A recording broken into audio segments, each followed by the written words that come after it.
friends, I welcome you all to our channel Studiopia, where we share interesting and innovative video lessons beneficial for varied competitive examinations.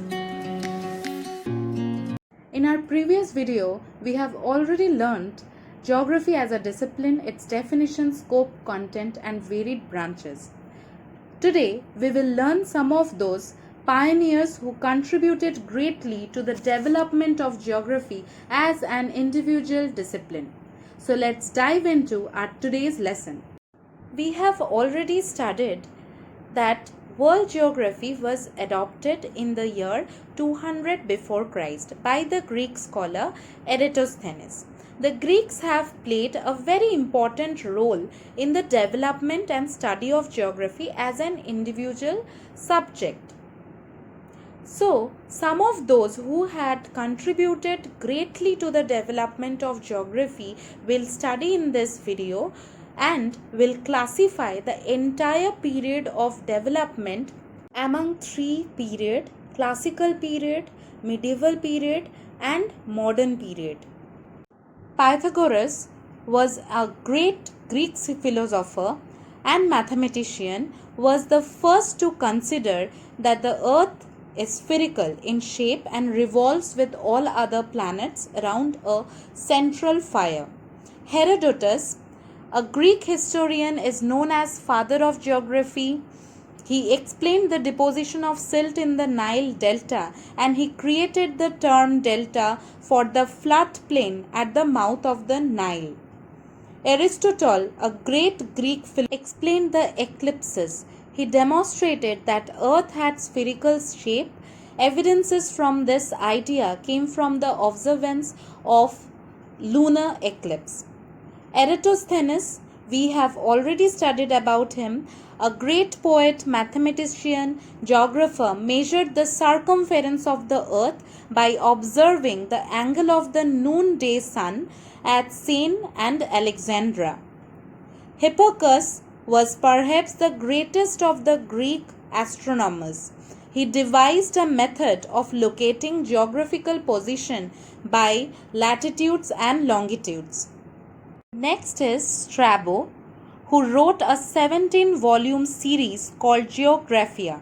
He described the cultural geographies of various societies of people found from Britain to as far as east as India and south to Ethiopia, as far as north as Iceland. Ptolemy was a Greek astronomer and mathematician who lived and worked in Egypt. He wrote two famous books, Almagest and Geographic. His contribution includes the creation of three different methods of projecting the Earth's surface on map. Second, the calculation of coordinate all location for some 8,000 places on Earth. And last but not the least, the development of the concept of geographical latitude and longitude. He was a cartographer and he introduced science of map making. Moving on to medieval period.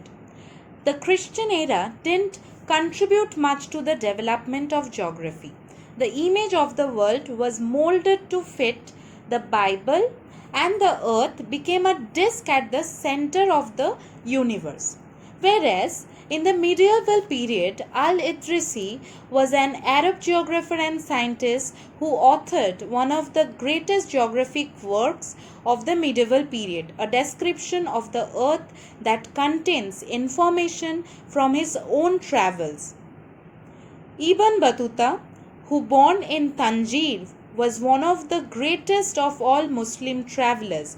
We know about him with the help of his book Travels. Marco Polo, the greatest of all Eastern travelers of this period, was the first traveler to trace the route across the entire length of Asia, naming and describing kingdoms he had seen. We have already attached the map given by Marco Polo in the clip. Renaissance marked another step towards the making of modern geography. See, between 14th to 16th century, a great discoveries and exploration took place So the knowledge of geography acquired a practical outlook. This era saw the beginning of more accurate maps and map making, map drawing. So, Henry the Navigator, who didn't go any voyage, but he set up an observatory and established the first school of navigation. With the discovery of New World by the Portuguese, new routes to the east and west had to be mapped. Germany became a central institution for the development of mathematical and descriptive geography. Newly found coasts, lands, seas had to be named and mapped. All this formed a new phase of geography. This was followed by Capes and Bays method of learning, which means the memorizing facts. We memorize facts. This method is known as Capes and Bay method. In the 17th century, geography was included in the school curriculum because of its practical utility and navigation. German geographer Bernhard Verenius wrote Geographia Generalis, who dealt with three different branches. First, dealing with forms and dimensions of Earth, dealing with tides, climatic variation over time and space, and distinct regions on the Earth. Immanuel Kant was a German philosopher who considered many to be one of the most influential thinkers of modern times. According to him, all knowledge can be organized into three groups: systematic group, temporal, and spatial. Now we all know that temporal synthesis, history does temporal synthesis, and geography deals with spatial synthesis. In our previous video, we have already learned about Sir Alexander von Humboldt, who was a German naturalist and explorer. He wrote a 5-volume of book called Cosmos, where he set the tone for scientific geography, and most importantly, he invented the isotherms. What are the isotherms? Isotherms are an imaginary lines of equal temperature. He developed that to compare temperatures. Next, Karl Ritter, a German geographer who is considered the founder of modern geography. He stressed the importance of using all the sciences in the study of geography. His most important work is Die Erdkunde, which emphasized the influence of physical environment on human activities. Next, Ellsworth Huntington, an American geographer and explorer, was noted particularly for his study on the effects of climate on human heredity and civilization. His approach to geographic study is known as determinism, in which humans are passive agents while the physical environment is active agent. Vidal de la Blache advocated the opposite theory of determinism, which is sometimes known as possibilism, in which humans are active agents at liberty to choose between wide range in environmental possibilism.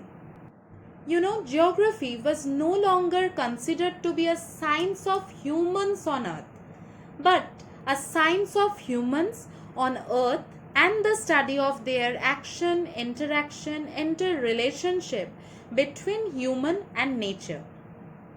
We have realized that human life is dependent on the environment on one hand, and on other hand the environment is modified by human activities and action, tools and techniques.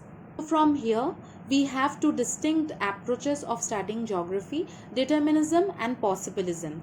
In determinism, nature controls human activities, whereas in possibilism, nature bestows us with various possibilities, and human, with their rationality and logic, intelligence, they select among those possibilities and sustain their lives. Those of you who are preparing for NET seated or similar competitive exams, I think this gist idea of philosophy of geographical thought will be beneficial for you. So if you like this video, share with your friends and subscribe for more such videos.